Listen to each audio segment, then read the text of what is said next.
ठीक है, William Shakespeare from zero to top we are going to study about this one thing. सबको पता है कि 23 अप्रैल 1564 को भाई साहब का जन्म हुआ था।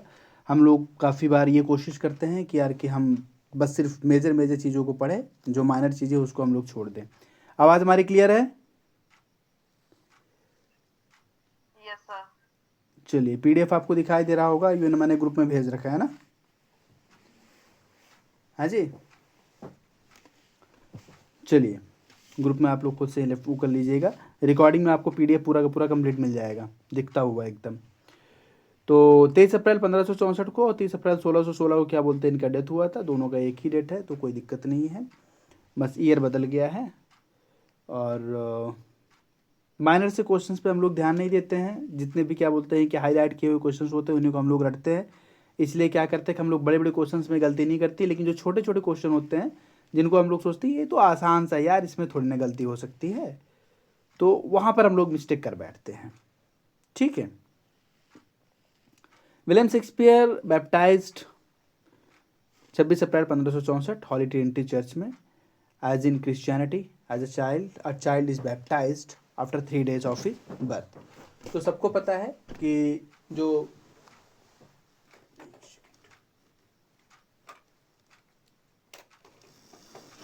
एक बच्चे का बैप्टिज्म होता है वो 3 दिनों के बाद में होता है। 26 अप्रैल 1564 को इनका बैप्टाइजेशन हुआ था, तो इसका मतलब ये है कि ये 23 अप्रैल को इनका जन्म हुआ था। बैप्टिज्म कहाँ पे हुआ था सबको पता है, हॉली ट्रिनिटी चर्च में हुआ था। As in Christianity a child baptize after 3 days of his birth. मैं थोड़ा स्पीड में चलूँगा क्योंकि आप सभी लोगों को चीज़ें पता हैं, ज़्यादा परेशान होने की ज़रूरत नहीं है। चीज़ों को लेकर के आप बैलेंस्ड रहिए, हार्मोनाइज्ड रहिए और रिवीजन करते बस मात्र शांति से चले जाइए। Shakespeare's birth is celebrated 23 April which is also famous as Saint George Day. ये क्वेश्चन पूछेगा, यहाँ पे बच्चे मिस कर जाते हैं कि सेंट जॉर्ज डे के रूप में क्या बोलते हैं इस दिन को सेलिब्रेट किया जाता है। तो सेंट जॉर्ज डे 23 अप्रैल को, ये क्वेश्चन आया भी हुआ है। His birth place is Stratford upon Avon. ये भी क्वेश्चन आया हुआ है कि इनका बर्थ प्लेस क्या है, तो स्टैटफोर्ड अपॉन एवन है ना। एवन क्या है ये क्वेश्चन आया हुआ है, तो एवन एक नदी का नाम है। A town in a country of Warwickshire, तो ये जगह कहाँ पर है, वारविकशायर में है। While the name of district is Stratford on Avon, तो जिला का नाम क्या हो गया जी, स्टैटफोर्ड ऑन एवन। दोनों को आपको थोड़ा सा ध्यान रखना है।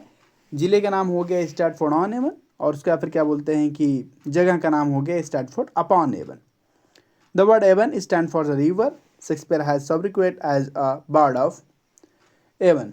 तो बर्ड ऑफ एवन क्या बोलते हैं कि एवन का कवि इनको कहा जाता है। इसलिए कहा जाता है क्योंकि भाई देखो, अब बंदा वहाँ पे एवन नदी के किनारे जब जन्म लिया था, एवन नदी के किनारे जन्म लिया था, तो वहाँ पर ही अब ऐसा लोगों को फील होता है कि हाँ भाई कुछ ने जो कविताएं रची होगी, जो चीज़ों को रचा होगा, जो चीज़ें लिखी होंगी, तो वहीं उसी के किनारे बैठ करके लिखा होगा। तो इसलिए इनको क्या बोलते हैं, एवन का कवि कहा जाता है। He was the eldest son of John Shakespeare who has seen who seen to have followed the occupation of a butcher and glover farmer। तो भाई क्या बोलते हैं कि बूचर का क्या बोलते हैं इनका प्रोफेशन था, और एज ए ग्लोवर का भी क्या बोलते हैं इनका प्रोफेशन रहा है। ठीक है, ग्लोवर फार्मर। नेक्स्ट,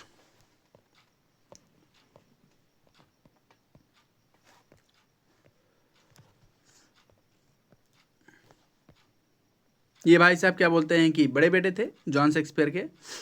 ठीक है। His mother Mary Arden was the daughter of wealthy Robert Arden. Robert Arden साहब की बिटिया थी इनकी मम्मी मैरी आर्डन। ठीक है। Among 8 children of John and Mary only 4 sons 1 daughter survived। The records for the education of Shakespeare are lost and it seems that he may have attended grammar school of town। King Edward 6 के grammar school में गए हुए थे। ठीक है। ऐसा कहा जाता है कि बहुत ज़्यादा पढ़े लिखे नहीं हैं ये, थोड़ी बड़ी पढ़ाई किए हुए हैं, और इन्होंने क्या बोलते हैं किंग एडवर्ड 6 के ग्रामर स्कूल में क्या बोलते हैं स्टडी किया था। ठीक है। एलिजाबेथन एज का टाइम कब से कब तक का है वो भी देखिए मेंशन किया गया है। Probably he attended king Edward 6 grammar school. King Edward 6 grammar school को इन्होंने क्या बोलते हैं कि अटेंड किया था फ्रॉम 1571 से लेकर के 1578 तक। Where he learned as Ben Jonson affirmed small Latin and less Greek. पता कैसे चलता है, क्या बोलते हैं कि उन्होंने क्या पढ़ाई किया था। तो बेन जॉनसन साहब जो कि उनके परम मित्र रहे हैं, उनके साथ में क्या बोलते हैं कि खेले नहाए खाए और उसको फिर लिखे हैं, उनके साथ में काफ़ी काम भी किए हैं, उनका काफ़ी सपोर्ट भी किए हैं, उनके यहाँ क्या बोलते हैं एज ए हीरो भी क्या बोलते हैं कि प्ले एक्ट किए हैं, एक्टिंग भी किए हैं उनके साथ में। तो आप कह सकते हो कि फास्ट फ्रेंड है इनके।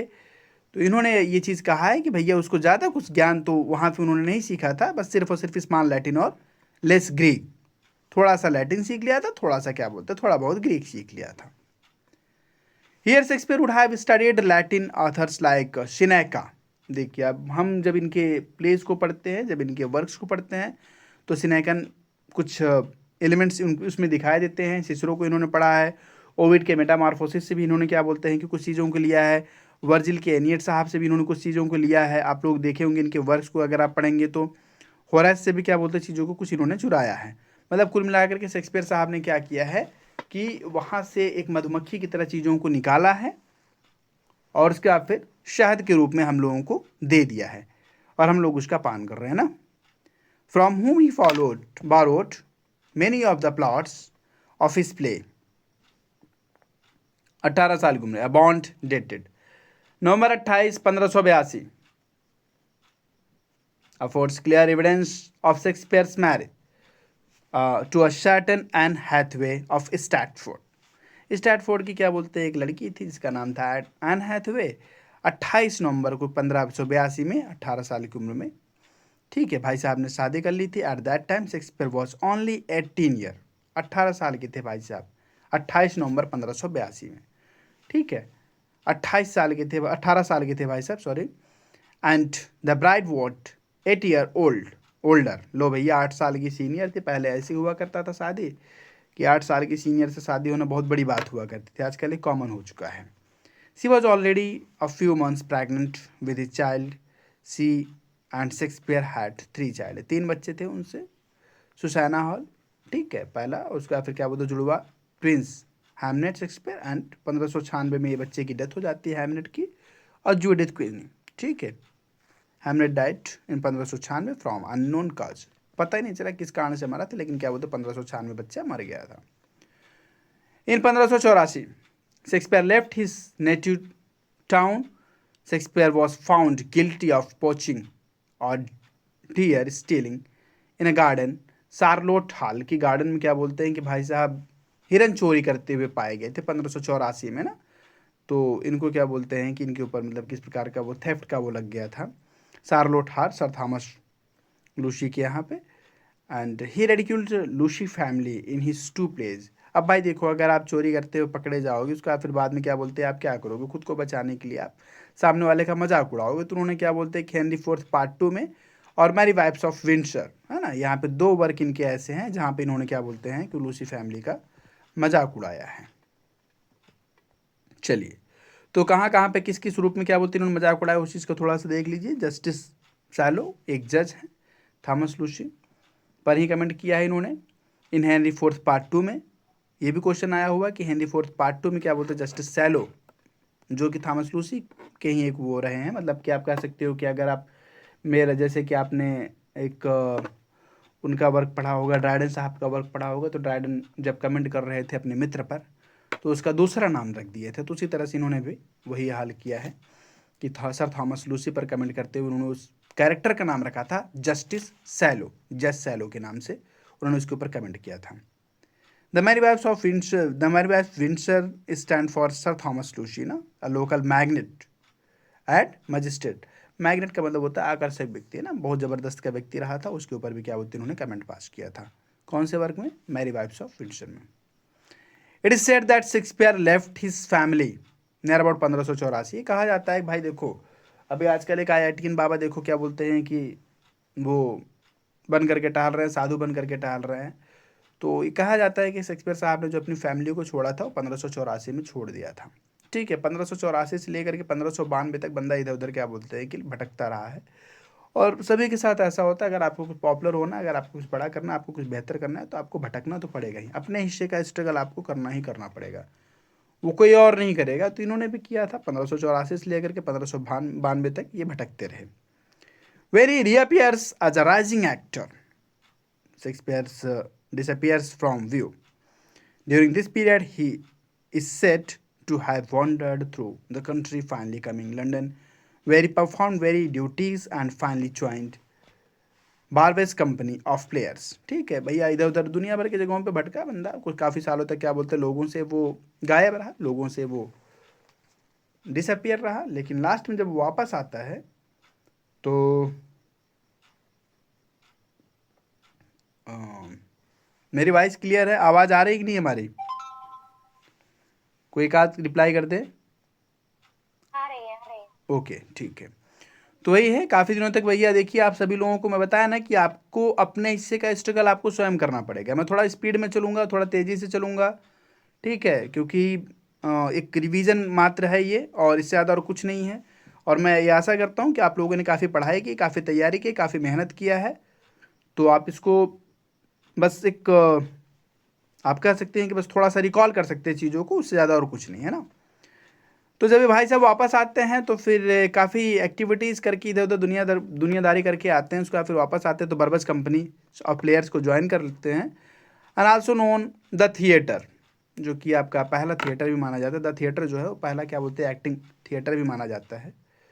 ठीक है, अगर थिएटर से क्वेश्चन आता है यूजी नेट का और असिस्टेंट प्रोफेसर का अगर आप एग्जाम देंगे तो वहाँ पे आपको थिएटर से क्वेश्चन आता है कि कौन सा थिएटर का स्थापना कब किया गया था, which includes Lord Chamberlain's men, and Lord Chamberlain's man company later in 1605 becomes the new name King's Company। ये क्वेश्चन आपको एक मूवी भी मिल जाएगी, किंग्स कंपनी नाम की एक मूवी आपको मिल जाएगी यूट्यूब पे अगर आप देखना चाहो तो। ठीक है, बाद में उसका नाम बदल करके हो जाता है King's Company. Very little information about Shakespeare's life during his early career. बहुत स्टार्टिंग में देखो यार, आप जब स्ट्रगल कर रहे होते हैं ना तो फिर आपके बारे में कोई नहीं जानता है। जिस दिन आप क्या बोलते हो रॉक स्टार बनते हो ना, उस दिन क्या बोलते हैं, सारे के सारे लोग आपकी कुंडली खंगालना चालू करते हैं। वर्ड्सवर्थ साहब ने भी स्टार्टिंग बहुत सारा स्ट्रगल किया था, नो बड़ी यू नोज अबाउट हिम, कि हाँ यार वो ऐसा है, वो ऐसा है, ऐसा है, वैसा है। लेकिन जैसे उसकी चीज़ें पॉपुलर हुई हैं तो लोगों ने सारी की सारी चीज़ों को खंगालना चालू कर दिया। जब उनका वैल्यूम 1807 आता है तो वो ज़्यादा ही पॉपुलर हो जाते हैं। इस तरह से शेक्सपियर का भी था कि शेक्सपियर के जब टॉप टॉप वर्क्स आते हैं तो फिर ये भी ज़्यादा पॉपुलर हो जाते हैं। स्टार्टिंग में इन्होंने हिस्ट्री में हाथ आजमाया तो वहाँ पे ये असफल रहे हैं, और स्टार्टिंग के जो भी इनके वर्क्स रहे हैं, जैसा कि आप लोगों ने पढ़ा भी और देखा भी, कि उसमें इमेच्योरिटी दिखती है। इनके वर्क्स में कॉन्फिडेंस नहीं दिखता, इमेच्योरिटी दिखती है। तो ये चीज़ें हम लोगों को देखने को मिलती हैं। चलिए, तो very little information about Shakespeare's life during his early career, but it is clear that 1592 he was rising successful actor and playwright in London, and this success was enough to provoke the playwright Robert Greene into making first printed reference a groat's worth of wit। भाई देखो, simple सी बात है, अगर आप कुछ अच्छा करना चालू करोगे ना तो सबको खुजली होनी चालू हो जाती है। सपोज अगर मैं ही हूँ, मैं चीज़ों को मेहनत करके पाया हूँ, और कोई आता है ऐसे ही और उसका फिर क्या बोलते हैं कि कुछ दान दक्षिणा दे करके नौकरी लेकर के आ गया और हमारे बगल में बैठ करके क्या बोलते हैं कि ज्ञान मार रहा है, तो हमें तो खुजली होगी ना भाई, कि हम तो मेहनत करके चीज़ों को पाए हैं और तुम क्या बोलते इधर उधर दान दक्षिणा दे करके, नहीं तो मौके का फ़ायदा उठा करके चौका मार करके चले आए, चुपचाप हमारे बगल में बैठ गए, ज्ञान देना चालू कर दिए। तो यही हाल इन लोगों का भी हुआ। बंदा आ गया भाई, ये लोग तो रॉबर्ट ग्रीन साहब हो गए, जितने भी क्या बोलते हैं कि यूनिवर्सिटी विट्स थे, सारे के सारे पढ़े लिखे लोग माने जाते थे लोगों की नज़र में, तो ये तो बहुत टैलेंटेड है। अब टैलेंटेड लोगों की इज्जत हो तो चलो ठीक भी है भाई, लेकिन जो मुख्य धारा में नहीं है, स्मॉल लैटिन ग्रीक पढ़ के आया है, कभी घोड़े की क्या बोलते रखवाली किया करता था अस्तबल में, जितने भी छोटे मोटे काम थे वो सारे के सारे काम किया करता था, राइजिंग एक्टर था, तो ऐसा इंसान जब क्या बोलते हैं कि पब्लिक के बीच में पॉपुलर अगर हो जाएगा तो भाई लोगों को खुजली तो होगी होगी, लोगों को प्रॉब्लम तो होगी होगी। तो लोगों ने क्या बोलते हैं इनके ऊपर कमेंट करना चालू कर दिया। इनका एक ऑटोबायोग्राफिकल पैम्पलेट था, ठीक है, ग्रोट्स वर्थ ऑफ विट, उसी में इन्होंने क्या बोलते हैं कमेंट किया, in which he mentioned as up and upstart crow. वो कहते हैं ना, कौआ चले हंस की चाल, वही वाली बात है कि मटक के चल रहे हैं ऐसे जैसे कि बहुत बड़े ज्ञानी है। एंड अप स्टार्ट क्रो, कौआ चले हंस की चाल वाला हाल है। इन इज ओन कॉन्सीट, और ये क्या कौन सा इसको बोला जाएगा, फिगर्स ऑफ स्पीच को कौन सा बोला जाएगा, कॉन्सीट बोला जाएगा, ठीक है। और वो कहाँ पर बोला था इन्होंने, ये भी क्वेश्चन आया हुआ शेक्सपियर सीन में ना। चलिए, इन 1593 Venus and Adonis was published and it was first published appearance in his own right but shows science of immaturity. जैसा कि मैंने आप लोगों को पहले बताया कि स्टार्टिंग में आप कुछ भी काम करोगे तो उसमें इमेच्योरिटी दिखेगी। इवन एज ए मैं अगर टीचर हूँ तो मैं खुद ही आप लोगों से कहता हूँ मुझ में काफ़ी कमियाँ हैं। एज ए शिक्षक के रूप में मेरे अंदर काफ़ी कमियाँ हैं, लेकिन अगर एक छात्र के रूप में देखा जाए तो छात्र के रूप में मैं फिट हूँ। क्योंकि छात्र के रूप में क्या है, मेरा रोल एज ए कंपटीशन को क्रैक करना, चीज़ों के बारे में जानना, चीज़ों की सही पकड़ रखना।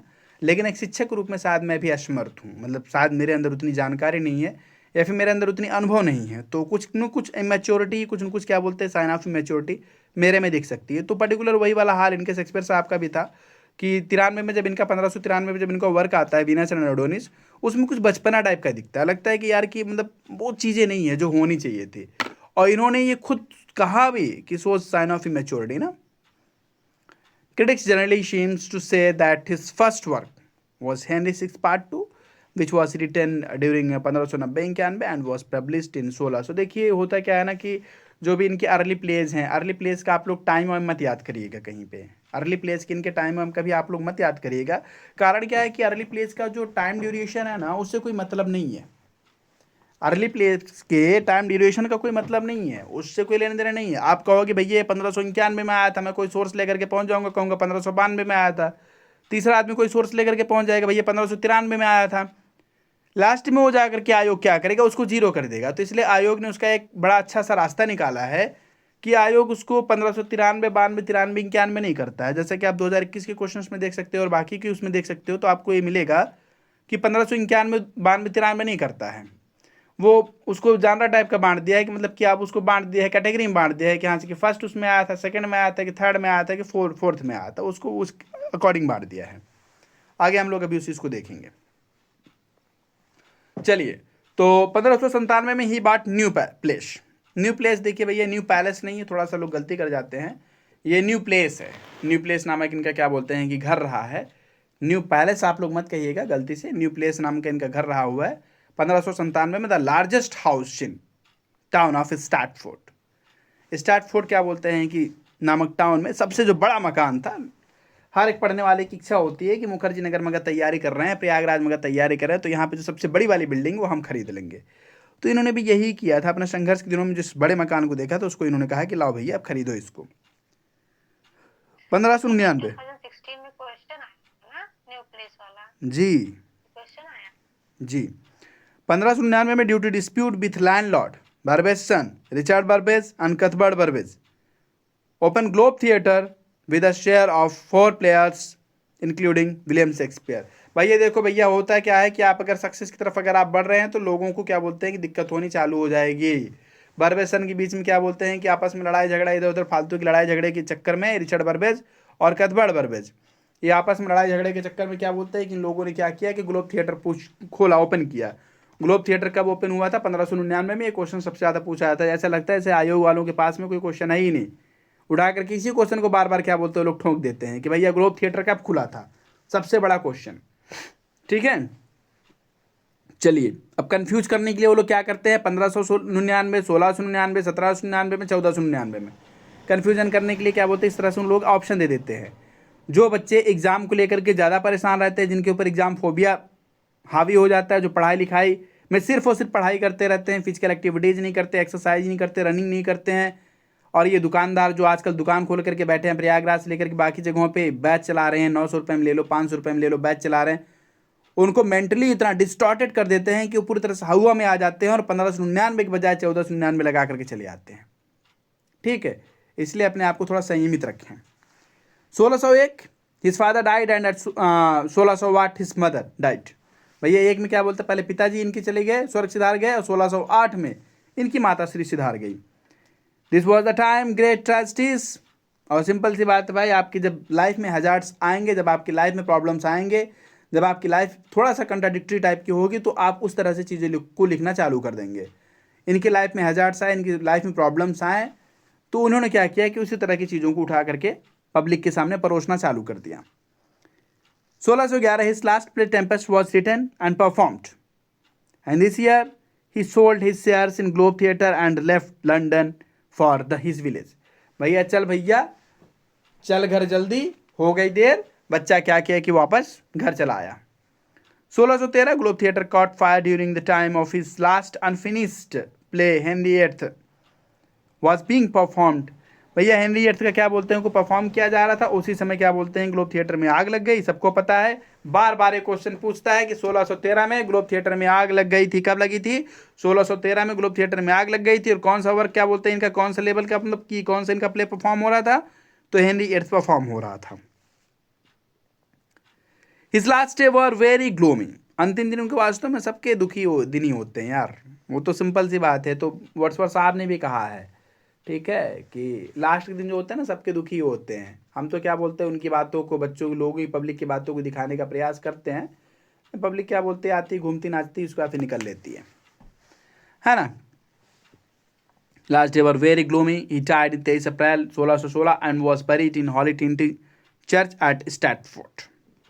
स्टैटफोर्ड के हॉली ट्रिनिटी चर्च में क्या बोलते हैं, भाई साहब को बरी कर दिया गया था। Later a memorial statue to him was created at Poets' Corner Westminster Abbey. इसको वेस्टमिनिस्टर मत कहना गलती से, it's a Westminster Abbey, it's a Westminster AB.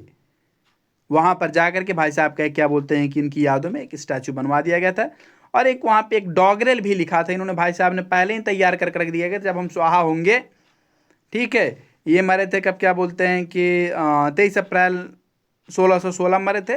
तो फेब या जनवरी में ही इन्होंने क्या बोलते हैं कि 3-4 महीने, मरने के 3-4 महीने पहले भाई साहब ने लिख दिया था इस डॉगरेल को। The epitaph of his graveyard, good friends for Jesus sake forbear to dig the dust enclosed here. बता रहे हैं कि हम ही हैं, जीसस के हाथ में जा चुके हैं। ठीक है, जो यहाँ हमारे साथ छेड़खानी करेगा, हमारे मट्टी के साथ छेड़खानी करेगा, ठीक है, हम यहीं पे गड़े हुए हैं, और जो हमारी मट्टी के साथ छेड़खानी करेगा, समझ लो बेटा, उसके साथ नुकसान हो जाएगा। Blessed with the man that spares this stone and cursed with that moves my bones. जो यहाँ की देखभाल करेगा, भगवान उनका भला करे। और जो क्या बोलते हैं हमारे साथ छेड़खानी करेगा, हमारी इस डेड बॉडी के साथ छेड़खानी करेगा, भगवान उनका सत्यानाश करके रखते हैं। स्वाहा। इसको क्या बोलते हैं? डॉगरेल बोलते हैं। डॉगरेल का मतलब होता है लो एंड चीप कॉमेडी। ठीक है, डॉगरेल का मतलब होता है low and cheap comedy. It is a doggerel written by Shakespeare self. In his will dated 25 March 1616 Shakespeare left most of his property to his daughter Susanna के लिए सारे की सारी प्रॉपर्टी छोड़ करके जाते हैं। Whereas his wife and received not much more than second best bed. ये कुछ नहीं, बस मेरी पत्नी रही है, वो उससे ज़्यादा और कुछ नहीं। ठीक है, उसका जो वो है, उसका जो लेबल है, सारा कुछ प्रॉपर्टी सुसान को दे करके जाते हैं और अपनी पत्नी के लिए बोल करके जाते हैं, कुछ नहीं है, बस वो सेकंड बेस्ट बेड, बस इतना कमेंट करते हैं उसके लिए और कुछ नहीं। He belongs to Elizabethan age. According to Ben Jonson he was not of an age but for all time. एक बार एक मैम को मैंने कहा था, मैम थोड़ा सा पढ़ाएंगी क्या? तो मैम ने कहा था कि हाँ बताइए क्या। तो मैम ने कहा था कि तूफान, मैंने कहा मैम क्या आप शेक्सपियर के बारे में क्या जानती हो? तो मैम ने बड़ा अच्छा रिप्लाई दिया था कि तूफान शेक्सपियर तो सब कुछ है, यूनिवर्सल है, वो एक एज का नहीं है, वो पूरे टाइम का है। तो मुझे लगा कि शायद मैम ने अपना विचार दिया। कुछ दिनों के बाद जब मैंने खुद पढ़ा तो मुझे समझ में आया कि मैम का वो अपना विचार नहीं था, बल्कि बेन जॉनसन साहब का विचार था। तो इवन एक बार इंटरव्यू में मेरे से ये क्वेश्चन पूछा गया था कि what do you want to say about the Shakespeare in one line. तो मैंने तो बस छोटा सा वो दे दिया था कि he is a universal poet. छोटा सा कमेंट दिया था, he is a universal poet. तो एक लोगों ने ये भी कहा था कि do you think that he was not about an age, not of an age but for all time. I just replied on that time that's really answer whatever you are saying correct. या वो एक उम्र की, एक as के बारे में नहीं था, एक जानरा के बारे में नहीं था, एक समय के बारे में नहीं था, वो हर समय है। आज भी वही सारी चीज़ें हो रही है जो कल हो रही थी, आज के 400-500 साल पहले हो रही थी। He mostly used blank words in his work. अपने वर्क में क्या बोलते हैं कि ब्लैंक वर्ड्स का इस्तेमाल किया करते थे। और रॉबर्ट ग्रीन साहब इसी पे भड़के थे कि ये देखो ला, हाँ भाई साहब क्या बोलते हैं कि ब्लैंक वर्ड्स के हीरो बने फिर रहे हैं। हम लोग पढ़े लिखे लोग, ज्ञानी लोग क्या बोलते, कुछ अगर करे तो चलो ठीक भी है भाई, ये बंदा क्या बोलते हैं आकर के महान वो बना हुआ है, सम्राट बना हुआ है, लोगों को ज्ञान दे रहा है। ठीक है, phases of his great literary works. Professor Edward Dowden साहब has divided dramatic career in 4 parts in his book Shakespeare. ये क्वेश्चन आया हुआ है critical study of mind and arts 1875 किसने लिखा है। ये क्वेश्चन आया हुआ अभी कुछ दिन पहले, क्या बोलते हैं, मैंने किसी एग्जाम में देखा था, तो वहाँ पर प्रोफेसर एडवर्ड डडन साहब का क्या बोलते हैं कि वर्क है, जिसमें इन्होंने मतलब कि इसको 4 पार्ट्स में इनके ड्रामेटिक कैरियर को वो किया है, डिवाइड किया है। और बुक का नाम है a critical study of mind and art 1875। आवाज़ हमारी जा रही है जी?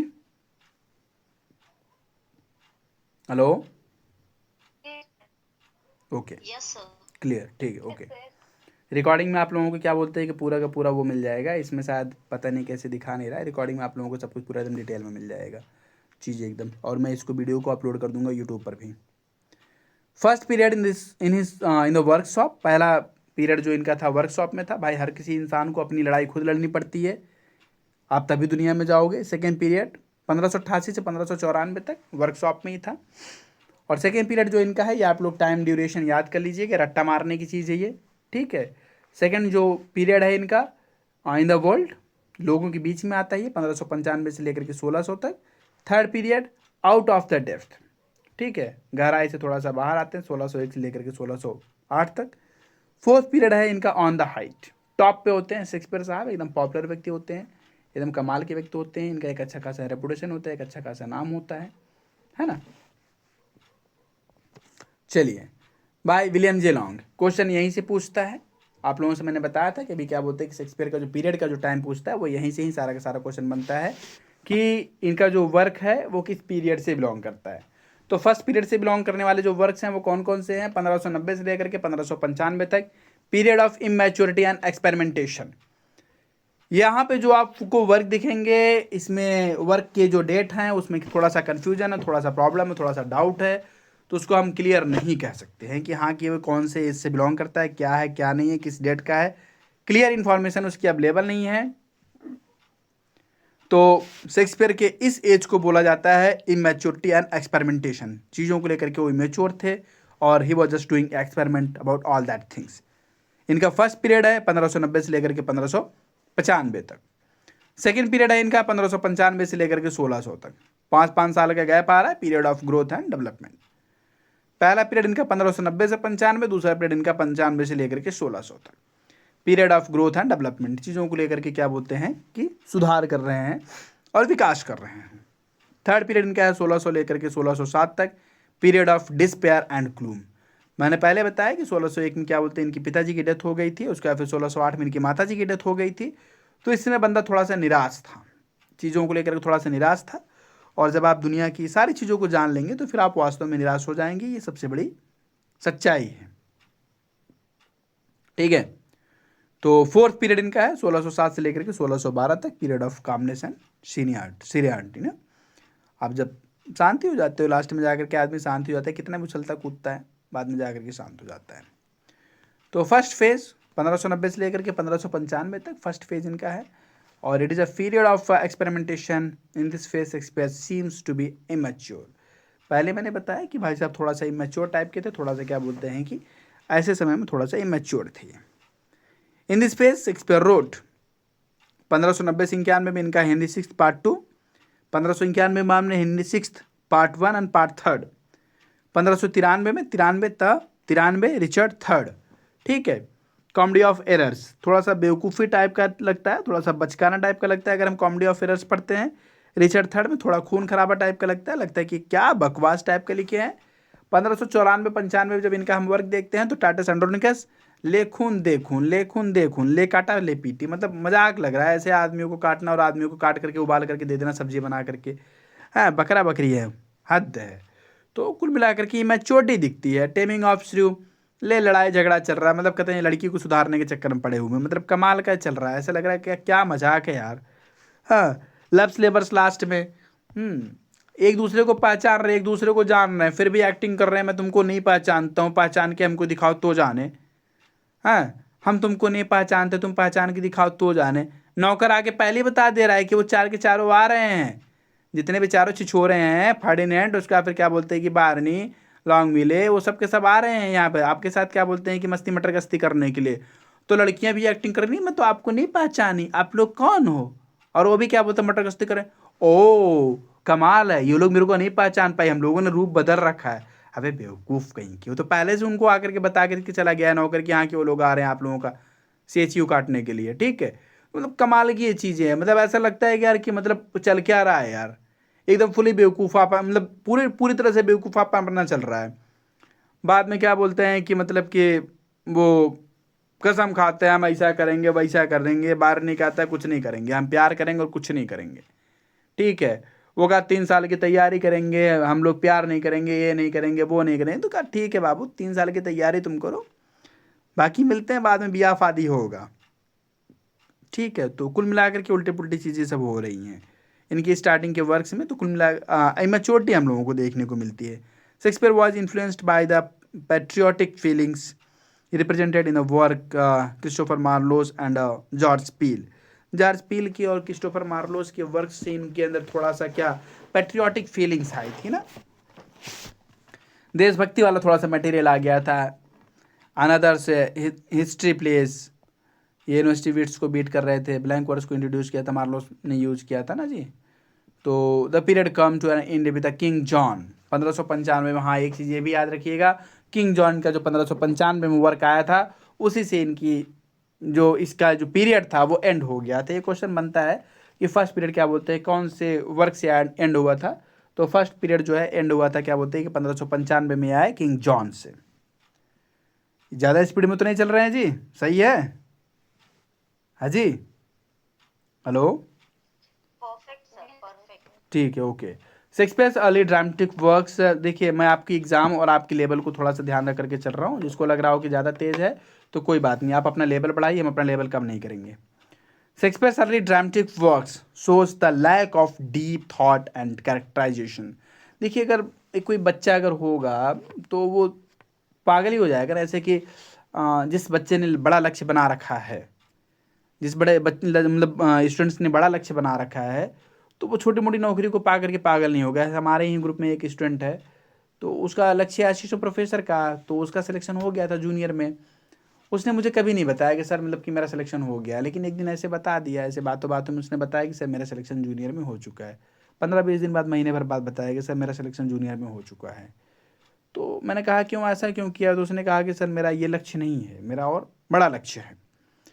तो चीज़ें अगर आप चीज़ों को लेकर के अगर आप क्या बोलते हैं कि मैच्योर हो, तो फिर छोटी मोटी सक्सेस को लेकर के आप पागल हो जाओगे। लेकिन अगर आप चीज़ों को लेकर के थोड़ा सा आपके थॉट्स, आपका मैच्योरिटी लेवल अगर आपका थोड़ा सा अपग्रेडेड है, तो आप छोटी मोटी चीज़ों को अवॉइड करोगे और उसको लेकर के आप शांत रहोगे, पागल नहीं होना है ना। तो स्टार्टिंग इनके वर्क्स में हम लोगों को दिखता था कि मतलब कि इसमें वो जो एक बेहतरीन थॉट्स और बेहतरीन कैरेक्टराइजेशन, वो सारी चीज़ें इसमें देखने को नहीं मिलती है। The blank verse is stiff, rigid and rhyme is prominent in this in the dialogues। Starting में क्या होता है, बड़ा बोरिंग टाइप की चीज़ें लिखा करते थे, है ना, बोरिंग टाइप की चीज़ें लिखा करते, थोड़ा सा बकवास टाइप की भी चीज़ें लिखा करते थे। वैसे हेनरी फोर्थ को अगर हम पढ़ते हैं तो हम नहीं कह सकते हैं कि बकवास टाइप की चीज़ें लिखा करते, उसमें काफ़ी ज्ञान की बातें कही गई है। उसमें जब क्या बोलते हैं कि वो पूछता है कि ला मोर्टिमर जो उसकी वाइफ थी, जब पूछती है कि बताओ बाबू क्या बात है, कहा तुम इतना परेशान हो, कोई दिक्कत अगर है तुमको तो बता सकते हो, मैं तो तुम्हारी पत्नी हूँ ना, तो पत्नी से तो बताया जा सकता है कि मैं तुम्हारी हाफ पार्टनर हूँ, तो तुम मुझे बता सकते हो क्या दिक्कत है। तो उसने कहा कि देखो बता तो सकते हैं तुमको हमारे साथ क्या दिक्कत है, तुम मेरी पत्नी हो, तुम्हें जानना, बात सही भी है, तुम्हें जानना भी चाहिए कि हमारे साथ क्या दिक्कत चल रही है। लेकिन समस्या ये है ना यार कि तुम पत्नी तो हो, लेकिन उसके साथ साथ तुम एक औरत हो, तुम चीज़ों को छुपा नहीं पाओगी, इसलिए मैं तुमको नहीं बता पा रहा हूँ। तो ये मतलब एक थोड़ा सा एक डीप कॉन्सेप्ट दिखता है कि हाँ कि शेक्सपियर ने जो बड़ा गहन अध्ययन किया था इन चीज़ों का, या फिर उनको चोट लगा होगा, या फिर ऐसे कुछ एक फिलोसफिकल चीज़ें निकल करके आ रही हैं। जब हेनरी फोर्थ पार्ट 2 में जब वो फाल्स्टाफ लड़ रहा होता है, तो प्रिंस हाल उससे पूछता है कि अरे फाल्स्टाफ क्या हो गया, मर गए का, ये तुम कर क्या रहे हो, तलवार निकालो और तलवार हमको दो, मारना है हमको, युद्ध करना है। तो फाल्स्टाफ कहता है तलवार, ये तलवार क्या है जी, अब मेरे म्यान में तो दारू की बोतल रखी हुई है सारी, चाहिए तो बता दो, एक घूट मारना हो तो। प्रिंस साल कहता है गजब का चुतियाफा यार तुम, यार मतलब यहाँ आए हुए हो युद्ध के मैदान में और दारू की बोतल लेकर के आए हो यार म्यान में, कमाल है, मतलब कुछ तो मतलब अपने अंदर क्या बोलते हैं कि वो लेकर के आओ भाई, सीरियसनेस लेकर के आओ। तो वो कहता है कि क्यों सीरियसनेस क्यों लेकर के आया? तो बोलता है कि प्रिंस हाल कहता है भाई अगर तुम सीरियसनेस अगर लेकर के आओगे अपने अंदर, तुम सपोज अगर शहीद अगर हो गए तो तुम्हें सम्मान मिलेगा। तुम्हारे साथ अगर कुछ भी होता है तो तुम्हें सम्मान मिलेगा एक वॉरियर के रूप में। तो कहता अच्छा, तो मतलब तुम्हारे हिसाब से ये है कि अगर कल को मैं अगर लंगड़ा हो गया तो सम्मान मेरा जो है वो पैर जोड़ देगा। कल को मेरा एक हाथ कट गया तो सम्मान जो है वो मेरा हाथ क्या बोलते जोड़ देगा। कल को अगर मैं मर गया तो सम्मान जो है वो मेरे को जिंदा कर देगा। कुछ नहीं है, ये बकवास है। तो कहता है कि तुम आंखें बंद करके काहे लेटे हुए थे? कहा जीवन और मरण के बीच में छोटा सा तो डिफरेंट है। आंखें बंद कर लो, सामने वाले को लगेगा कि ये मर गया है। और इतने कीमती जीवन को अगर थोड़ा सा बेवकूफी करके बचा सकते हो तो इसमें गलत क्या है जी? सही तो है। तो कुल मिलाकर के फाल्स्टाफ के माध्यम से शेक्सपियर ने इतनी मजेदार लाइफ के कॉन्सेप्ट को दिया है कि लगता है यार कि क्या गजब का अध्ययन किया है भाई साहब इन्होंने। तो चलिए सेकंड फेज क्या बोलते हैं 1595 से 1600। It is a period of rapid growth and development. बहुत तेजी से विकास करता है। एक नौकरी अगर मिल जाती तो आदमी सोचता है बस पूरी दुनिया आप खरीद लेंगे, कुछ नहीं हमारे सामने है। एक टेस्ट में बेहतरीन परफॉर्म करते उसके बाद लगता है बस रुकेगा नहीं, एकदम झुकेगा नहीं। Rapid growth and development. Shakespeare road his great comedies and continued canonical plays, historical plays in the phase। अब इनके इस फेज में क्या बोलते हैं, क्रॉनिकल प्लेज भी लिखे इन्होंने, कॉमेडीज भी लिखे है ना। बहुत तेजी से भाग रहे हैं शेक्सपियर साहब। 1595 में इनका रोमियो एंड जूलियट आता है। 1595 में Romeo and Juliet, 1595 Romeo and Juliet, वही प्रेम कथा लड़की और लड़का का, ठीक है। Romeo and Juliet 1595 Romeo and Juliet. और उन्हीं की सहेली एक ठू आ जाती है बगलिए में, मिडसमर नाइट्स ड्रीम, ठीक है। उन्हीं की जो साथ में आ जाती है, रोमांटिक कॉमेडी है जी। और उसके बाद फिर 1596 मर्चेंट ऑफ वेनिस, ट्रेजी कॉमेडी है, ठीक है। हेनरी 6 पार्ट 1, हेनरी 4 पार्ट 1 है, ये भी साथ में ही आ जाता है। और उसका फिर 1597 में मैरी वाइफ्स विंडसर, थोड़ा सा बकवास टाइप का है लेकिन चलेगा, हेनरी 4 पार्ट 2। 1598 में मच अडो अबाउट नथिंग, ठीक है। बहुत कुछ किया मिला कुछ नहीं, कॉमेडी। 1599 में बहुत फेमस, सबसे famous work as you like it, Henry 5 part, Henry 5 आ जाता है इसके आगे। और 1599 में जूलियस सीजर से ये पूरा का पूरा एरिया बंद हो जाता है। यही क्वेश्चन आया भी हुआ है कि रोमन प्ले ट्रेजेडी इनमें वर्क है जूलियस सीजर, जो वर्क है इसी से इनका सेकेंड जो पीरियड है वो खत्म हो जाता है। ये क्वेश्चन कई बार एग्जाम में आया हुआ है। The plays of second phase shows maturity, better plots, greater knowledge the world's and deeper knowledge of human characters, ठीक है। तो कुल मिलाकर के यही है कि 1237 के आसपास पात्र हैं इनके पास, शेक्सपियर के पास। सब बकवास है, ये सब टेलीग्राम वोलीग्राम पे ऐसे क्वेश्चंस मिलते हैं। आवाज हमारी जा रही है? Hello, yes sir. चलिए थर्ड पार्ट है 1600 से 1607 तक। क्या बोलते हैं थर्ड पार्ट हम लोग देखने जा रहे हैं। It is period of gloom and depression. भैया 1600 से 1607 बंदा मतलब कि हो गया है 36-40 साल का अप्रॉक्स होने जा रहा है। तो हो ही जाता है, इसमें दुनिया की असलियत पता चल जाती है ना।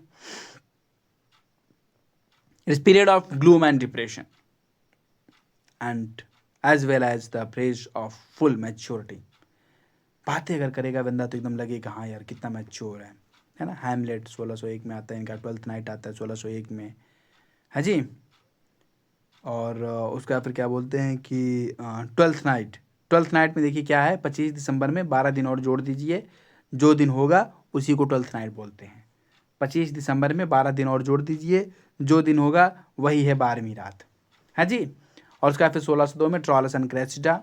आप लोगों को पता है कि इसका सोर्स क्या है ट्रॉलस एंड क्रेसिडा का, कहाँ से स्टोरी आया हुआ है, ट्रोजन वार से, सभी लोग जानते हो आप लोग।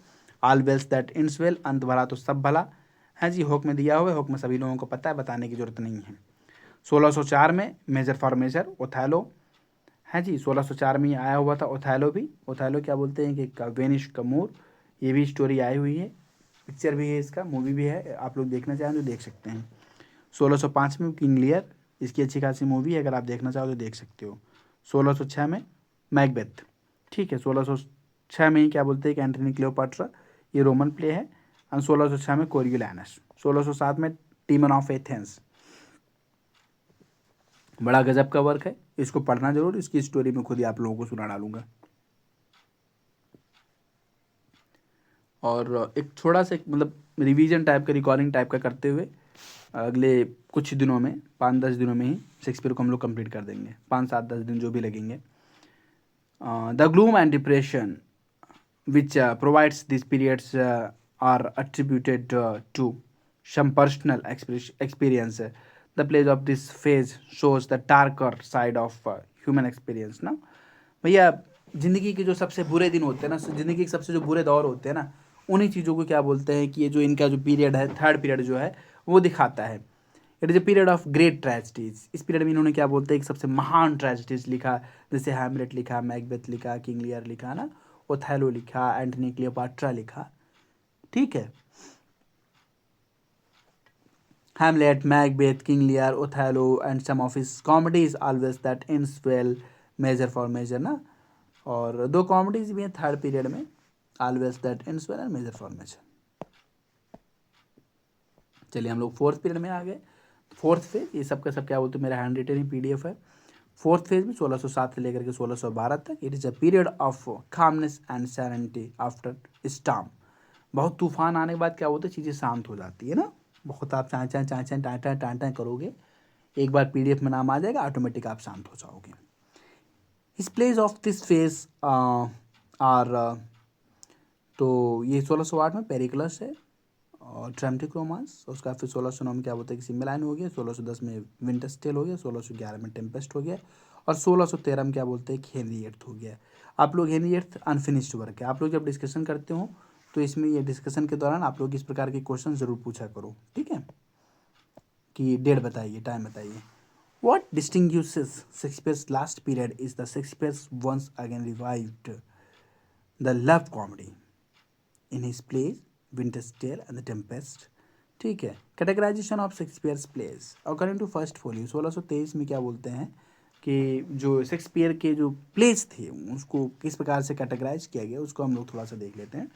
1623 शेक्सपियर्स टू कलीग्स, इनके दो मित्र रह रहे हैं, John Heminges and Henry Condell, edited Shakespeare's 36 plays in a book named First Folio. First Folio के नाम से क्या बोलते हैं कि 36 प्लेस को क्या बोलते हैं कि जॉन हैमिंग साहब और हेनरी कॉन्डल साहब ने इसको एडिट किया था।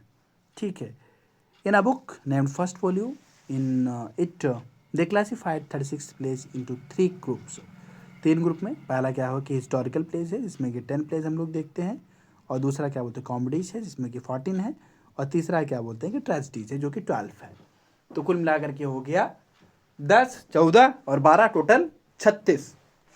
ठीक है, 36 हो गए टोटल। अब क्या बोलते हैं कि अब इसमें हिस्टोरिकल प्लेस कौन कौन से, 36 ये जो आए थे ये फर्स्ट फोलियो में आए थे। 23 में क्या बोलते हैं फर्स्ट फोलियो में ये 36 के 36 आए थे।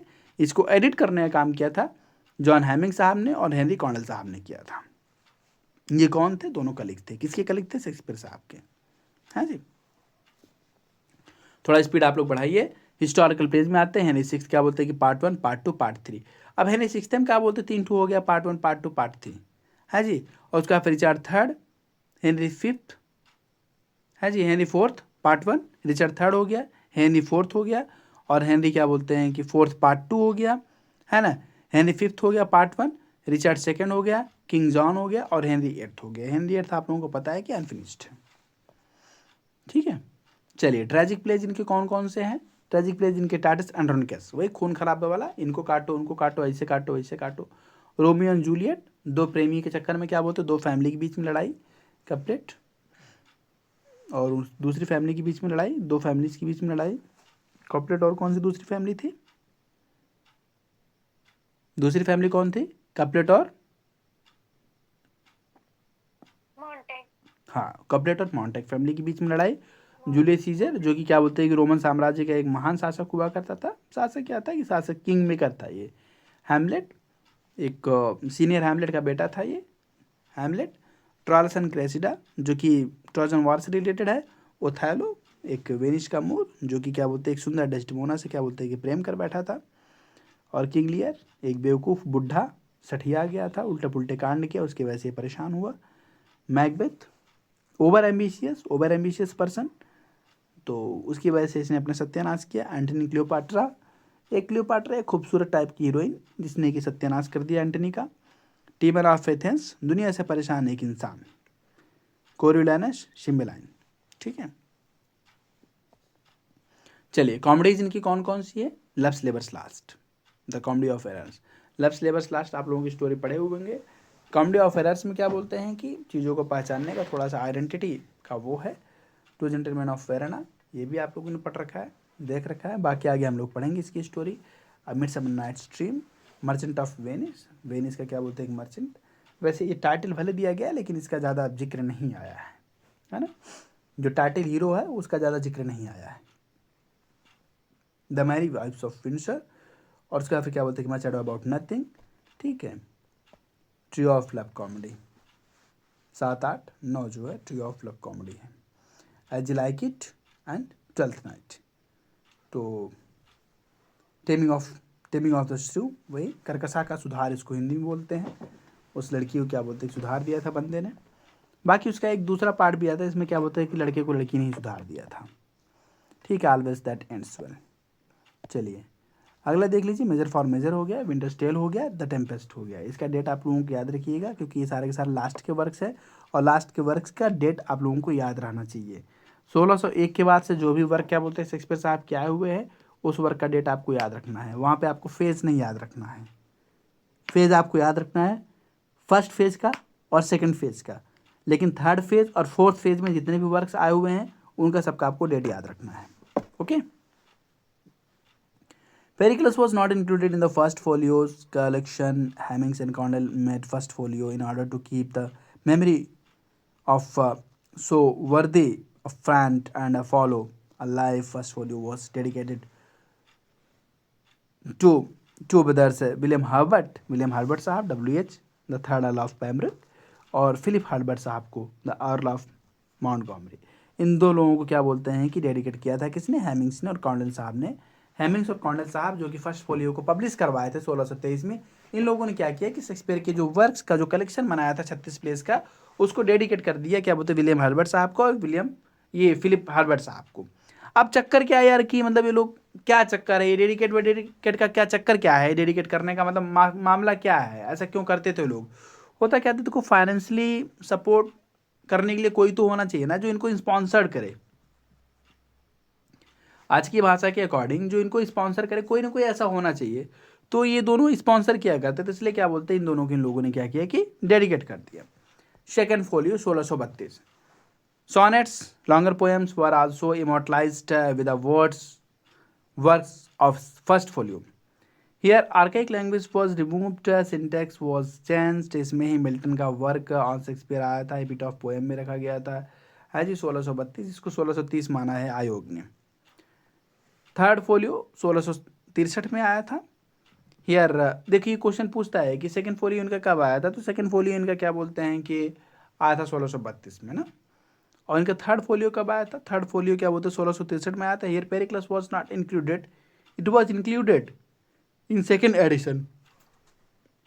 थर्ड फोलियो की जो सेकेंड एडिशन था 1664 में 1665 में आया था, उसमें क्या बोलते हैं जैसे कि थर्ड फोलियो का फर्स्ट एडिशन आया, ठीक है, फिर थर्ड फोलियो का second edition, third edition, fourth edition, third folio का ही।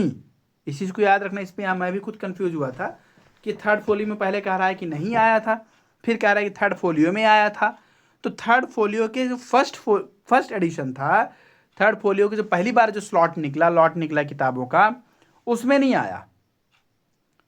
थर्ड फोलियो का जो पहला लॉट निकलता है उसमें नहीं आया, लेकिन थर्ड फोलियो का जो सेकेंड एडिशन, जो सेकेंड लॉट निकलता है 1664-65 में, उसमें आता है। ठीक है। फोर्थ एंड लास्ट फोलियो इनका कब आया था, 1685 में आया था। क्वेश्चन पूछता है nowadays Shakespeare's plays can be divided into following groups. Merchant of Venice जो है ट्रेजिक कॉमेडी है in modern division Shakespeare's work. Shakespearean tragedies जो है वेरी इंपॉर्टेंट पोर्शन है, इसको थोड़ा सा आप लोग ध्यान दीजिएगा। शेक्सपियरियन ट्रेजेडीज क्वेश्चन यहीं से ही पूछे जाते हैं। रोमांटिक कॉमेडीज, शेक्सपियरियन कॉमेडीज भी आप इसको कह सकते हो। Love tragedies, historical plays, problem plays, dramatic romance और रोमन प्लेज, ये सारे के सारे क्या बोलते हैं, शेक्सपियर के प्लेज को डिवाइड किया गया है कि वो इतने सारे तरह से हैं।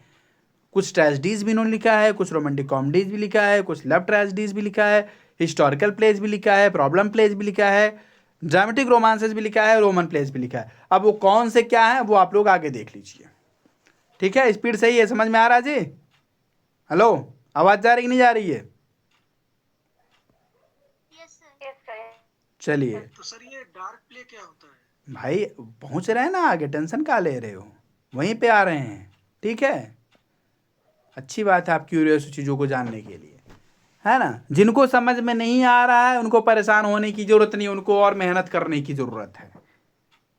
याद रखना, जिनको समझ में नहीं आ रहा है इसका मतलब उन्होंने पहले से मेहनत नहीं कर रखा है, कुछ कमियां हैं, उनको और मेहनत करने की ज़रूरत है। 10 पेज में पिछला लिख चुका हूँ, इसका यूट्यूब पे वीडियो मिल जाएगा और ये एजुकेट ऐप पर भी ये मिल जाएगा, यूट्यूब पर भी मैं अपलोड कर दूंगा सारा का सारा। अगर आप दोबारा अगर सुनना चाहो तो दोबारा आप सुन सकते हो चीज़ों को। AC ब्रैडले साहब की बुक है शेक्सपियरियन ट्रेजेडीज, मैंने आपसे पूछा था ना, बोला था ना कि ये क्वेश्चन आया हुआ है, किसका बुक है ये? तो Shakespeare's 4 great tragedies are Hamlet, Othello, King Lear and Macbeth.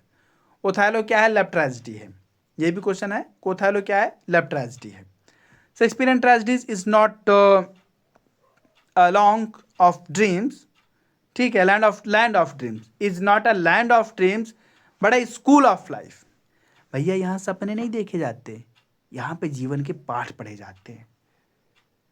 ठीक है, but a school of life, ये यहाँ पे डी लिखा हुआ है ना, ये जो नॉट अ लैंड, डी लिखा हुआ है, which provides practical spiritual knowledge through sufferings. अब जब सफर कर रहे होते हो ना, जब आप परेशान होते हो ना, जैसे कोई कहता है यार कि वो तो क्लॉडियस तो सच में गलत था, क्लॉडियस तो सच में गलत था।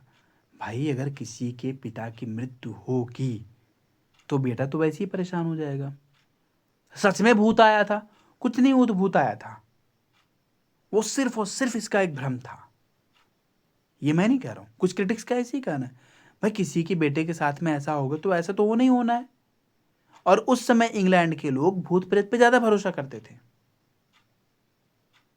ठीक है, कोई भूत ऊत नहीं आया था और कोई हत्या नहीं किया था इसने, क्लाडियस ने कोई हत्या नहीं की थी, मैं नहीं कह रहा हूं, ये क्रिटिक्स लोगों का कथन है।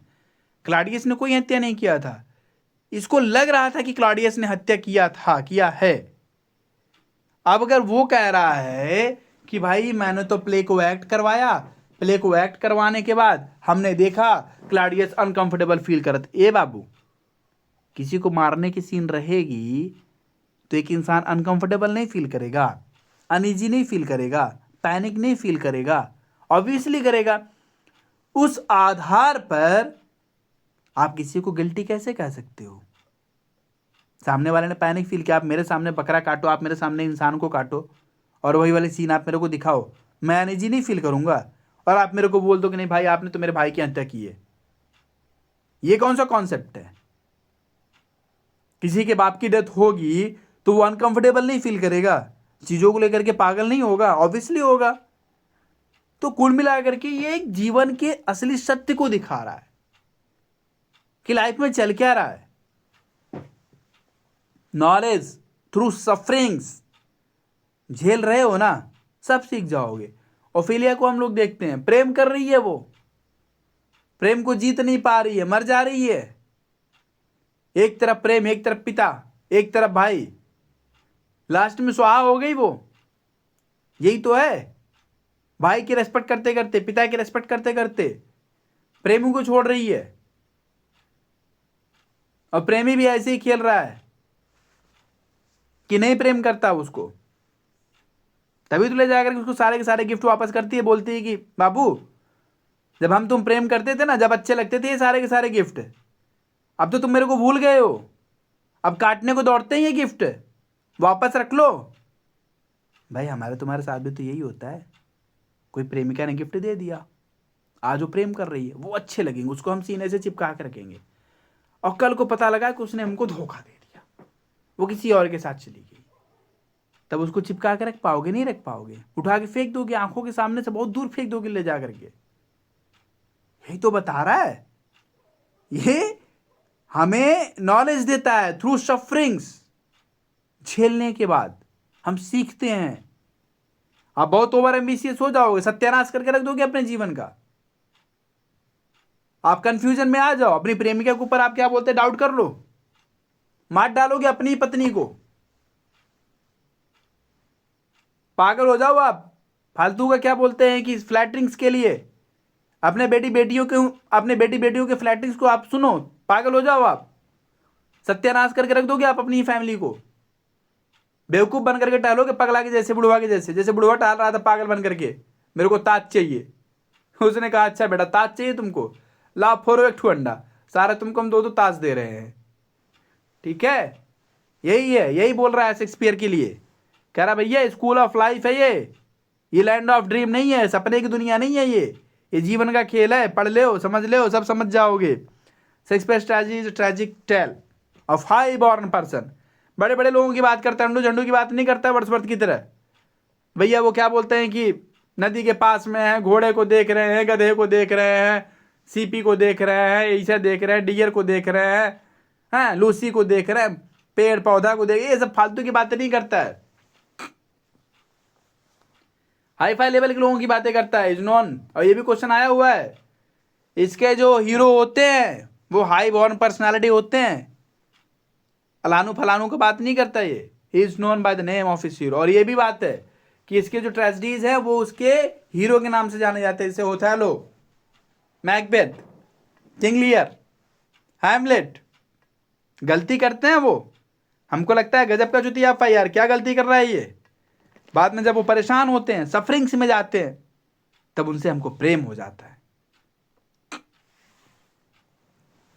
There is a conflict between good and evil, but the conflict, there is a conflict between good and evil, but the conflict between good versus good is more important in these tragedies. जो place का title है वही hero का नाम होता है tragedy में, but it's not applied in comedy ना। कॉमेडी में ऐसा कुछ नहीं है। ट्रेजेडी में क्या है भाई, हैमलेट प्लेस का नाम है तो हैमलेट को कर दिया। सॉलिलॉकी क्या होता है? सॉलिलॉकी होता है कि single speech by an actor, ठीक है, actor on stage alone on the stage, actor सोच रहा होता है कॉन्फ्लिक्ट लेवल में ना, सोच रहा होता है कॉन्फ्लिक्ट लेवल पर। सोलो मतलब सिंगल, लॉकिस मतलब स्पीच बाय एन एक्टर। बहुत छोटे मैंने काट करके लिख दिया है। एक बात और बता दे, ये जो आप लोगों के सामने PDF है, इसको तैयार करने में 4.5 साल लग गए थे। आपको कहीं से एरर कुछ भी नहीं मिलेगा, ठीक है, जो कुछ भी एकदम ऑथेंटिक है और बहुत ही एग्जैक्ट है। जाओगे कहीं फालतू इधर उधर कोचिंग में, दोगे 15,000 20,000 30,000 रुपये, तब जाकर के ये चीज़ें मिलेंगी, है ना।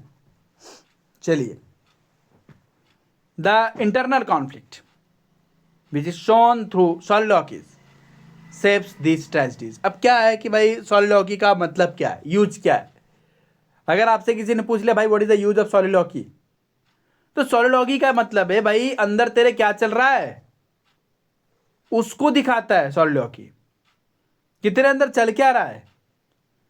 आज हम लोग एक मैराथन समझिए शेक्सपियर का ले रहे हैं, एक दिन कल मैं सिंटेक्स का मैराथन ले लूँगा, ठीक है, 1-1.5-2 घंटे का क्लास हो जाएगा। Next soliloquy single speech. Aside क्या होता है? Short speech by an actor, side में जाकर के दूसरा एक्टर भी हो सकता है, ठीक है, बोलता है, उसको असाइड अपन बोलते हैं ना। There is a use of supernatural elements, handkerchief is also supernatural elements. ये भी क्वेश्चन है कि भाई शेक्सपियर का जो ट्रेजेडी होता है उसमें सुपर नेचुरल एलिमेंट्स का भी इस्तेमाल किया जाता है। अब हैंडकरचीफ भी क्या बोलते हैं ना कि सुपर नेचुरल एलिमेंट्स ही था भाई, वो एक जादूगरनी थी, उसकी माँ की माँ, उसने दिया था, फिर उसके बाद फिर ऐसा ऐसा ऐसा ऐसा हुआ, तो अभी तो खेल ही खेल रहा था ना। The hero makes a mistake due to its tragic flaw and leads towards tragedy. Tragic flaw का मतलब क्या होता है? What is the meaning of tragic flaw? तो ट्रेजिक फ्लॉ का देखिए मतलब मैंने तीर लगा करके बता दिया कि moral weakness in hero. Shakespearean tragedy में ट्रेजिक फ्लॉ का मतलब होता है मॉरल वीकनेस इन हीरो।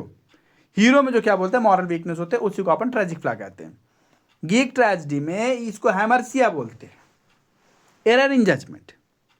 दोनों का अंतर समझ ले भाई।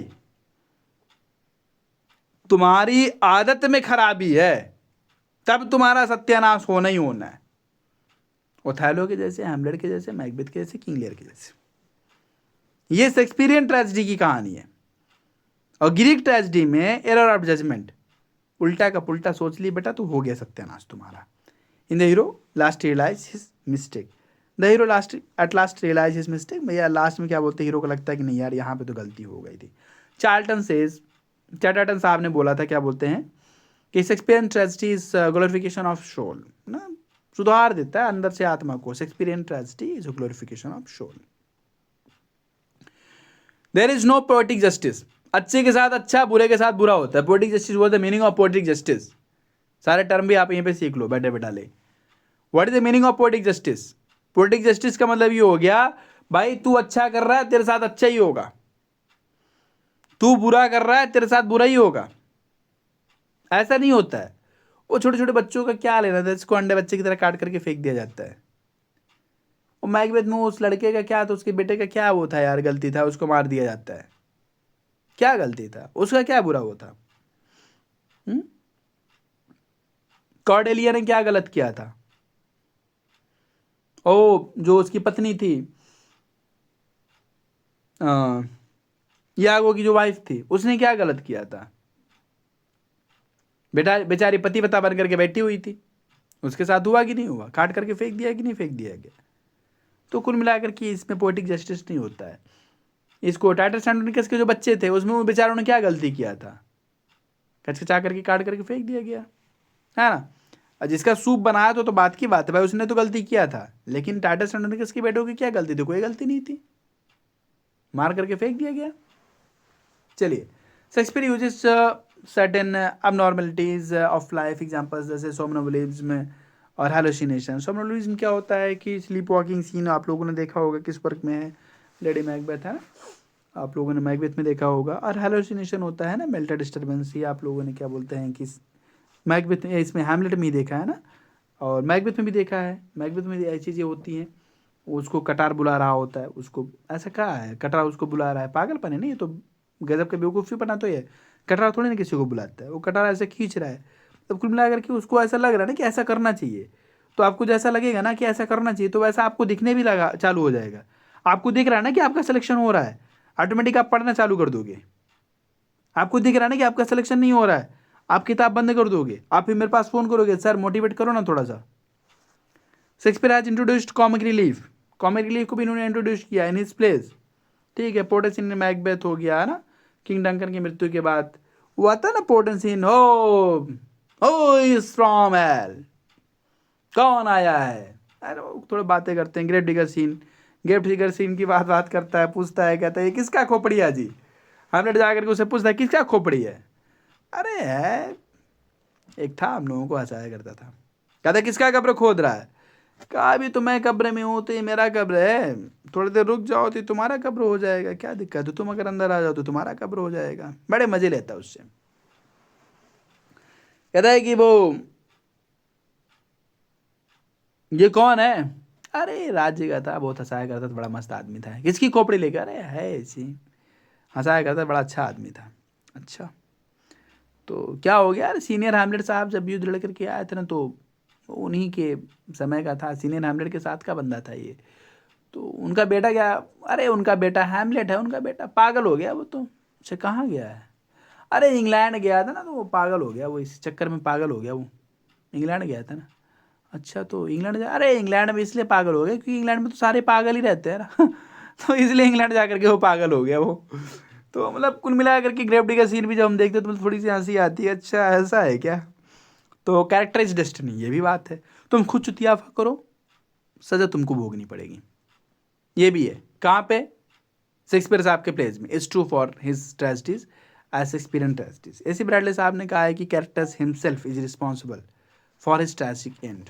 ठीक है भाई, तुम ना गलती करो तुम्हें झेलना पड़ेगा, तुम गलती करो तुम्हें झेलना पड़ेगा, कोई और नहीं आएगा। Character himself is responsible.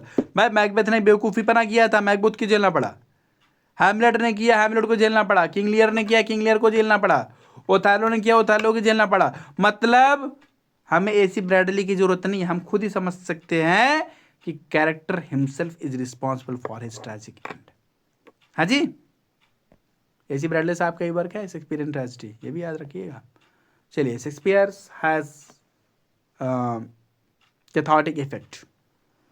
तो there is a tragic waste, tragic waste भी दिखने को मिलता है। अब यार क्या खून बहाए पड़े हो, जहाँ खून बह रहा है वहाँ खून बह रहा है, ऐसा खून बहा रहा है वैसा खून बहा रहा है, इसको काट रहे उसको काट रहे, हद है यार, मतलब क्या मजाक चल रहा है। इसी को बोलते हैं ट्रेजिक वेस्ट, फालतू का खून बहाते रहना। है जी, आवाज जा रही है हमारे की नहीं जा रही है? हेलो, आ रही है सर। चलिए ठीक है। तो चलिए, बीच बीच में आप लोगों से पूछ लेते हैं, पता लगे नेटवर्क गायब हो गया, कोई एरर हो गया तो वही वाली बात है, ट्रेजिक वेस्ट का क्या मतलब हो गया? चीजें समझ में आ रही है कि मैं बहुत तेज तो नहीं जा रहा हूं? नहीं सर, ठीक है। ठीक है, ओके। ट्रेजिक वेस्ट का ये मतलब हो गया कि यार, कि भाई यार, मतलब हद है ना यार, आप ना किसी एक आदमी को मारो ना यार, जे खून बहाए पड़ो, उसको खून बहाए पड़ो, उसकी बेटी को काट रहे हो, उसके बेटे को काट रहे हो, उसके बेटे को काट रहे हो, यहाँ कचकचा के काट डाल रहे हो, वहाँ कचकचा के काट डाल रहे हो। ये फालतू का जो खून बहाने का होता है ना जी, इसी को बोलते हैं tragic waste. They violate classical unities, though Othello it said that followed the unities of action, है ना। वो थैलो ने क्या बोलते हैं, यूनिटी ऑफ एक्शन को फॉलो किया है, मतलब जो भी चीज़ें हुई 24 घंटे के अंदर में हो गई है, सॉरी एक दिन, मतलब एक जगह पे हो गई है। ठीक है, क्लासिकल यूनिटी उसको नहीं फॉलो करती हैं। अब unity of time, unity of action, unity of place, हाँ जी। यूनिटी ऑफ टाइम का क्या मतलब होता है? 24 घंटे में कर डालो भाई। यूनिटी ऑफ प्लेस का मतलब होता है कि एक दिन में कर डालो। यूनिटी ऑफ एक्शन का मतलब होता है कि हार्मोनाइज्ड वे में एक एक्शन को सिस्टमेटिकली आप करते चले जाओ, बीच में इंटरप्शन नहीं होना चाहिए। Female characters are minor. भैया देखो, अब ट्रेजिडीज की अगर बात करो तो इनको फीमेल दुल्हन लोगों को माइनर में रखा जाता है, और अगर कॉमेडीज की बात करो तो लड़कियां ही क्या बोलते हैं कि बड़े काम करवा करके आती है कॉमेडीज में। कॉमेडीज में लड़कियां ही बड़े बड़े काम करवा करके आती, चाहे आप रोजा रानी को देख लो, चाहे आप वायला को देख लो। है जी, कॉमेडीज में लड़कियां ही बड़े काम करवा करके आती हैं, और ट्रेजिडीज में लड़कियों को बहुत ज़्यादा माइनर उसमें रखा जाता है, जैसे कि ये सब इधर उधर पागलों जैसे नाच कूद लो। ओफिलिया है तो उसने अपने लाइफ को तो वैसे ही ख़त्म कर लिया था। बाद में बची ये चौथी चुड़ैल। चौथी चुड़ैल जो है वो आप लोग जानते हैं, चौथी चुड़ैल मैं किसको बोल रहा हूँ, किसको बोल रहा हूँ चौथी चुड़ैल? फोर्थ विच किसको बोल रहा हूँ मैं? Lady Macbeth. ये चौथी चुड़ैलिया जो है, जिसका कोई वैसे भी नहीं मतलब है, ऐसी आई मैं करके ये भी मर गई। ठीक है, थोड़ा पगला पगला करके इनको लगता है कि ये बहुत बड़े काम कर सकती हैं, करवा सकती हैं, लेकिन बस वही है ना, कलेजा इनका बड़ा नहीं होता है। मैंने बोला ना, औरत का मतलब बहुत ही सॉफ्ट, बहुत ही प्यारा सा दिल। बड़ी चीज़ों को मतलब बड़ा वो कर सकती हैं, लेकिन झेल नहीं सकती प्रेशर को। तो creating female characters are minor, इसीलिए बोलता हूँ कि रिस्पेक्ट करनी चाहिए। ठीक है, female characters are minor but they are considered to be best for creating tragedy, they are responsible for the tragedy. यही सारे लोग सत्यानाश तो ये लोग करवाती हैं। डेस्डेमोना ने उधर सारा कांड करवा दिया, ओफेलिया ने उधर सारा कांड करवा दिया। है जी, सॉरी, ओफेलिया उसकी क्या बोलते हैं कि ओफेलिया की होने वाली सासू माँ गैटूड ने सारा कांड करवा दिया। है जी, उधर क्या बोलते लेडी मैकबेथ ने क्या बोलते उसको उछाल दिया। अरे तुम ऐसा कैसे बैठे हुए हो, पगला गए हो का? हाँ, कब जाने वाले हैं? ये कहता कल जाएंगे। अरे कहा कल तो अब नहीं करेगा। और कहती देखो एक बात बताए, तुमको हम सच्ची बता रहे, तुम्हारे चेहरे पे मासूमियत दिख रही है, तुमको लग रहा है साफ साफ क्या बोलते कि तुम एक नंबर के तुम बेवकूफ़ लग रहे हो बे, लग रहा है तुम कोई अपराध करने जा रहे हो। खुद को ना ऐसा दिखाओ कि तुम बहुत अच्छे हो, लुक लाइक इनोसेंट फ्लावर बड़बी सरपेंटिना। ठीक है, ठीक है, वही वाला हाल है। कह रहा है कि भैया एकदम इनोसेंट फ्लावर जैसी दिखो, लेकिन पीछुआ से घात लगा कि एकदम सांप जैसे खत से एकदम बैठे रहो। ठीक है, तो लेडी मैकबेथ पगलवा पगलवा करके मैकबेथ से सारा कांड करवा डाली। ठीक है, तो ये औरतियन लोग जो है ना, यही रिस्पॉन्सिबल है ट्रेजिडी के लिए। Shakespearean tragedies are written in blank verse. कुछ इंपॉर्टेंट पॉइंट्स जो मैंने लिख रखे हैं कि कैथारसिस क्या होता है, purification and progression of soul होता है कैथारसिस। ट्रेजिक वेस्ट क्या होता है, वेस्ट ऑफ ब्लड। ठीक है, ट्रेजिक इनोसेंस क्या होता है, निर्दोष लोग मारे जाते हैं बेचारे ना, लेडी मैकडफ हो गया है ना, ओफिलिया हो गया, डेस्डेमोना हो गया, निर्दोष लोग मारे जाते हैं, ट्रेजिक इनोसेंस हो गया। क्लासिकल यूनिटीज़ को वायलेट करती हैं, ये फॉलो नहीं करती क्लासिकल यूनिटीज़ को। Unity of time, unity of action, unity of place, है ना। ये सब मैंने एक्स्ट्रा पॉइंट्स लिख रखे हैं। तो 24 घंटे में क्या बोलते हैं, यूनिटी ऑफ टाइम होगी, यूनिटी ऑफ एक्शन हो गया सिंगल एक्शन, और यूनिटी ऑफ प्लेस का मतलब हो गया क्या बोलते हैं कि सिंगल लोकेशन। तो चलिए, कॉलेज ने फोर्थ विच कहा है कि इसको, लेडी मैकबेथ को क्या बोलते हैं फोर्थ विच कहा है। Shakespearean comedies. तो आज यहीं पे 15वें पेज पे हम लोग क्या बोलते हैं आज अपनी क्लास को ख़त्म करते हैं। ओके, आज हम लोग यहीं पे क्लास को ख़त्म करते हैं और नेक्स्ट फिर मिलते हैं अगली क्लास के साथ। ओके, कल मॉर्निंग में।